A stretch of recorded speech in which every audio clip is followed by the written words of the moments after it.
ಈ ಬಾರಿಯ big Boss season 11 ಇನ್ನೇನು ಕೆಲವೇ ದಿನಗಳಲ್ಲಿ ಶುರುವಾಗಲಿದೆ. ಈ ಸೀಸನ್ ಭಾಗವಹಿಸುವ ಸ್ಪರ್ಧಿಗಳು ಯಾರು ಎಂಬುದು ಸದ್ಯಕ್ಕೆ ಕುತೂಹಲದ ಪ್ರಶ್ನೆಗೆ ಆಗಿದೆ. ಆದರೂ ಕೂಡ ಸೋಷಿಯಲ್ ಮೀಡಿಯಾದಲ್ಲಿ ಈ ಬಗ್ಗೆ ಬಿಸಿ ಚರ್ಚೆ ಶುರುವಾಗಿದೆ. ಅಧಿಕೃತ ಎನ್ನಲಾಗದೇ ಇದ್ರೂ ಕೂಡ ಹಲವು ಸ್ಪರ್ಧಿಗಳ ಹೆಸರುಗಳು ಓಡಾಡ್ತಾ ಇದೆ. ಇದು ಎಲ್ಲಾ ಸೀಸನ್ ನಲ್ಲಿಯೂ ಕಾಮನ್ ಆಗಿದೆ. ಆದ್ರೆ ಹೀಗೆ ಸೋಷಿಯಲ್ ಮೀಡಿಯಾದಲ್ಲಿ ಹರಿದಾಡ್ತಿರುವಂತಹ ಅನೇಕ ಹೆಸರುಗಳು ಬಳಿಕ ಬಿಗ್ ಬಾಸ್ ಶೋನಲ್ಲಿ ನಿಜವಾಗಿದ್ದು ಕೂಡ ಇದೆ. ಹೀಗಾಗಿ ಸೋಷಿಯಲ್ ಮೀಡಿಯಾದಲ್ಲಿ ಹರಿದಾಡ್ತಿರುವಂತಹ ಹೆಸರುಗಳು ಫೇಕ್ ಅಂತ ಸಾರಾಸಗಾಟವಾಗಿ ತಿರಸ್ಕಾರ ಕೂಡ ಮಾಡುವಂತಿಲ್ಲ. ಜೊತೆಗೆ ಅವುಗಳಲ್ಲಿ ಎಲ್ಲವೂ ಕೂಡ ಅಲ್ದಿದ್ರು ಕೆಲವಂತೂ ಇರೋದಂತೂ ಪಕ್ಕಾ ಆಗಿದೆ. ಜೊತೆಗೆ ಈ ಬಾರಿಯೂ ಕೂಡ ಕಿಚ್ಚ ಸುದೀಪ್ ಅವರೇ ನಿರೂಪಕರಾಗಿದ್ದು ಹೈದರಾಬಾದ್ನ ರಾಮೋಜಿರಾಮ್ ಫಿಲಂ ಸಿಟಿಯಲ್ಲಿ ಬಿಗ್ ಬಾಸ್ ಸೀಸನ್ 11ರ ಪ್ರೊಮೋ ಶೂಟಿಂಗ್ ನಡೆಯುತ್ತಿರುವಂತಹ ವೇಳೆ ಒಂದಿಷ್ಟು ಫೋಟೋಗಳು ವೈರಲ್ ಆಗಿತ್ತು. ಬಳಿಕ ಬಿಗ್ ಬಾಸ್ ಸೀಸನ್ 11ರ ನಿರೂಪಕರು ಕಿಚ್ಚ ಸುದೀಪ್ ಅಂತ ತಿಳಿದು ಬಂದಿದೆ. ಅದೇನೇ ಇದ್ರೂ ಕೂಡ ಟಿವಿ ವೀಕ್ಷಕರಿಗೆ ಬಿಗ್ ಬಾಸ್ ಪ್ರೀತಿ ಮಾಡುವವರಿಗೆ ಮುಖ್ಯವಾಗಿ ಬೇಕಾಗಿರೋದು ಕಂಟೆಸ್ಟೆಂಟ್ಸ್ ಯಾರು ಹಾಗೆ ನಿರೂಪಕರು ಯಾರು ಎನ್ನುವಂತಹ ಸಂಗತಿ. ಇವೆಲ್ಲ ತಿಳಿಯಲು ಬಯಸ್ತಾ ಇರ್ತಾರೆ. ಅವಕಾಶ ಸಿಕ್ಕಾಗ್ಲೆಲ್ಲ ಈ ಒಂದು ವಿಚಾರದ ಬಗ್ಗೆ ಹುಡುಕ್ತಾನೆ ಇರ್ತಾರೆ. ಇನ್ನು ಚಾನೆಲ್ ಅವರು ಅಧಿಕೃತ ಘೋಷಣೆಯನ್ನ ಮಾಡಿಲ್ಲ, ಘೋಷಣೆ ಮಾಡಬೇಕಾಗಿದೆ. ಹಾಗಾದ್ರೆ ಸೋಷಿಯಲ್ ಮೀಡಿಯಾದಲ್ಲಿ ಯಾರ್ದೆಲ್ಲ ಹೆಸರುಗಳು ಓಡಾಡ್ತಾ ಇದೆ, ಈ ಬಿಗ್ ಬಾಸ್ ಸೀಸನ್ 11ರಲ್ಲಿ ಯಾರೆಲ್ಲ ಬರ್ತಾರೆ ಅಂತ ಜನರು ಅನ್ಕೊಂಡಿದ್ದಾರೆ ಅನ್ನೋದ್ರ ಬಗ್ಗೆ ಕಂಪ್ಲೀಟ್ ಡೀಟೇಲ್ಸ್ ಅನ್ನ ಹೇಳ್ತೀವಿ ನೋಡಿ.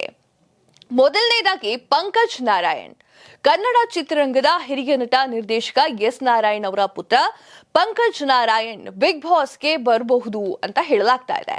ಚೆಲುವಿನ ಚಿಲಿಪಿಲಿ, ದುಷ್ಟ, ಚೈತ್ರದ ಚಂದ್ರಮ ಸೇರಿದಂತೆ ಹಲವು ಸಿನಿಮಾಗಳಲ್ಲಿ ನಾಯಕ ನಟನಾಗಿ ಕಾಣಿಸಿಕೊಂಡಿದ್ದ ಪಂಕಜ್ ನಾರಾಯಣ್ ಇತ್ತೀಚೆಗೆ ಸಿರಿಗನ್ನಡ ಅನ್ನುವಂತಹ ಒಂದು ಚಾನೆಲ್ ನಲ್ಲಿ ಪ್ರಸಾರವಾಗ್ತಿರುವಂತಹ ಊರ್ಮಿಳಾ ಧಾರಾವಾಹಿನಲ್ಲಿ ನಟನೆಯನ್ನ ಮಾಡ್ತಾ ಇದ್ದಾರೆ. ಎರಡನೇದಾಗಿ ತನ್ವಿ ರಾವ್, ಲಕ್ಷ್ಮೀ ಬಾರಮ್ಮ ಧಾರಾವಾಹಿಯ ಕೀರ್ತಿ ಪಾತ್ರದ ಮೂಲಕ ಸಖತ್ತಾಗಿ ಫೇಮಸ್ ಆಗಿರುವಂತಹ ನಟಿ ತನ್ವಿ ರಾಮ್ ಈ ಬಾರಿ ಬಿಗ್ ಬಾಸ್ಗೆ ಬರುವಂತಹ ಸಾಧ್ಯತೆ ಹೆಚ್ಚಿದೆ. ಕಿರುತೆರೆಯಲ್ಲಿ ತಮ್ಮದೇ ಆದ ಅಭಿಮಾನಿಗಳನ್ನ ಹೊಂದಿರುವಂತಹ ತನ್ವಿ ರಾವ್ ಈ ಬಾರಿಯೂ ಕೂಡ ಬಿಗ್ ಬಾಸ್ ಸ್ಪರ್ಧಿ ಅಂತ ಹೇಳಲಾಗ್ತಾ ಇದೆ. ಸದ್ಯ ಲಕ್ಷ್ಮೀ ಬಾರಮ್ಮ ಧಾರಾವಾಹಿಯಲ್ಲಿ ಕೀರ್ತಿ ಪಾತ್ರವನ್ನ ಅಂತ್ಯಗೊಳಿಸಲಾಗಿದೆ. ಮೂರನೇದಾಗಿ Varsha Kaveri, social media star YouTuber Varsha Kaveri ಕೂಡ ಬಿಗ್ ಬಾಸ್ಗೆ ಬರುವಂತಹ ನಿರೀಕ್ಷೆ ತುಂಬಾ ಜನರಿಗೆ ಇದೆ. ಈ ಬಗ್ಗೆ ಸೋಷಿಯಲ್ ಮೀಡಿಯಾದಲ್ಲಿ ಸುದ್ದಿ ಹರಿದಾಡ್ತಾ ಇದೆ. ಕಳೆದ ಸೀಸನ್ ನಲ್ಲಿಯೇ ಇವರು ಬರ್ತಾರೆ ಅಂತ ಹೇಳಲಾಗ್ತಾ ಇತ್ತು, ಆದ್ರೆ ಬಂದಿರಲಿಲ್ಲ. ಈ ಬಾರಿ ಬರುವಂತಹ ನಿರೀಕ್ಷೆ ಹೆಚ್ಚಾಗಿದೆ. ನಾಲ್ಕನೇದಾಗಿ ಗೌತಮಿ ಜಾಧವ್, ಜಿ ಕನ್ನಡ ವಾಹಿನಿಯಲ್ಲಿ ಪ್ರಸಾರವಾಗ್ತಿದ್ದಂತಹ ಸತ್ಯ ಧಾರಾವಾಹಿಯಲ್ಲಿ ಇನ್ಸ್ಪೆಕ್ಟರ್ ಸತ್ಯ ಪಾತ್ರದ ಮೂಲಕ ಸಖತ್ ಫೇಮಸ್ ಆಗಿರುವಂತಹ ಗೌತಮಿ ಜಾಧವ್ ಈ ಬಾರಿ ಬಿಗ್ ಬಾಸ್ಗೆ ಬರುವಂತಹ ಸಾಧ್ಯತೆ ಇದೆ. ಸದ್ಯ ಸತ್ಯ ಧಾರಾವಾಹಿ ಕೂಡ ಮುಕ್ತಾಯವಾಗಿದೆ. ಐದನೇದಾಗಿ ಶರ್ಮಿತಾ ಗೌಡ, ಕಿರುತೆರೆಯ ನಟಿ ಶರ್ಮಿತಾ ಗೌಡ ಬಿಗ್ ಬಾಸ್ ಮನೆಗೆ ಬರುವಂತಹ ನಿರೀಕ್ಷೆ ಇದೆ. ವಿಲ್ಲನ್ ಪಾತ್ರದಲ್ಲಿ ಹೆಚ್ಚು ಗಮನವನ್ನ ಸೆಳೆದಿರುವಂತಹ ಶರ್ಮಿತಾ ಗೌಡ ಗೀತಾ ಧಾರಾವಾಹಿಯಲ್ಲಿ ಖಡಕ್ ವಿಲ್ಲನ್ ಆಗಿ ಕಾಣಿಸಿಕೊಂಡಿದ್ರು.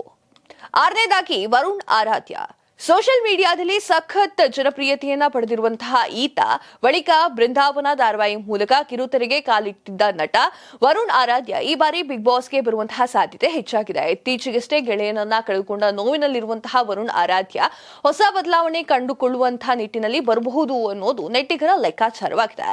ಏಳನೇದಾಗಿ ರಾಘವೇಂದ್ರ, ಮಜಾ ಟಾಕೀಸ್ ಗಿಚ್ಚಿ ಗಿಲಿಗಿಲಿ ಶೋ ಖ್ಯಾತಿಯ ರಾಘವೇಂದ್ರ ಈ ಬಾರಿ ಬಿಗ್ ಬಾಸ್ ಮನೆಗೆ ಬರುವಂತಹ ಸಾಧ್ಯತೆ ಹೆಚ್ಚಾಗಿದೆ. ಕಿರುತೆರೆಯಲ್ಲೂ ಕೂಡ ನಟನೆಯನ್ನ ಮಾಡಿದ್ರು ರಾಘವೇಂದ್ರ ಅವರು ಮಹಿಳಾ ಪಾತ್ರದ ಮೂಲಕ ಹೆಚ್ಚಾಗಿ ಎಲ್ಲರನ್ನ ಗಮನವನ್ನ ಸೆಳೀತಾ ಇದ್ರು. ಎಂಟನೇದಾಗಿ ಸುಕೃತಾ ನಾಗ್, ಕನ್ನಡ ಕಿರುತೆರೆಯಲ್ಲಿ ಬೇಡಿಕೆಯ ನಟಿಯಾಗಿರುವಂತಹ ಸುಕೃತಾ ನಾಗ್ ಬಿಗ್ ಬಾಸ್ಗೆ ಬರುವಂತಹ ನಿರೀಕ್ಷೆ ಇದೆ. ಸೋಷಿಯಲ್ ಮೀಡಿಯಾದಲ್ಲೂ ಕೂಡ ಹೆಚ್ಚಿನ ಖ್ಯಾತಿಯನ್ನ ಪಡೆದಿರುವಂತಹ ಸುಕೃತಾ ನಾಗ್ ಅವರು ಇತ್ತೀಚೆಗೆ ಕಾವೇರಿ ಕನ್ನಡ ಮೀಡಿಯಂ ಧಾರಾವಾಹಿಯಲ್ಲಿ ವೃಂದಾ ಪಾತ್ರವನ್ನ ಮಾಡ್ತಾ ಇದ್ರು, ಆ ಪಾತ್ರದಿಂದ ಹೊರಬಂದಿದ್ರು.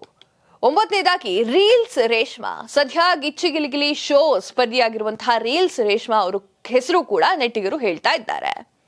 ಇನ್ನು ಕಾದ್ ನೋಡ್ಬೇಕು ಬಿಗ್ ಬಾಸ್ ಸೀಸನ್ 11ರಲ್ಲಿ ಯಾರೆಲ್ಲ ಸ್ಪರ್ಧಿಗಳಾಗ್ತಾರೆ ಅಂತ. ಈಗ ನೆಟ್ಟಿಗರು ಅನ್ಕೊಂಡಿರುವಂತಹ ಒಂದಿಷ್ಟು ಸ್ಪರ್ಧಿಗಳ ಪೈಕಿ ನಿಮ್ಗೆ ತೋರಿಸಿದ್ದೀವಿ. 9 ಜನರ ಪೈಕಿ ನೆಟ್ಟಿಗರು ಸೋಷಿಯಲ್ ಮೀಡಿಯಾದಲ್ಲಿ ಇಷ್ಟು ಹೆಸರು ವೈರಲ್ ಆಗ್ತಾ ಇದೆ.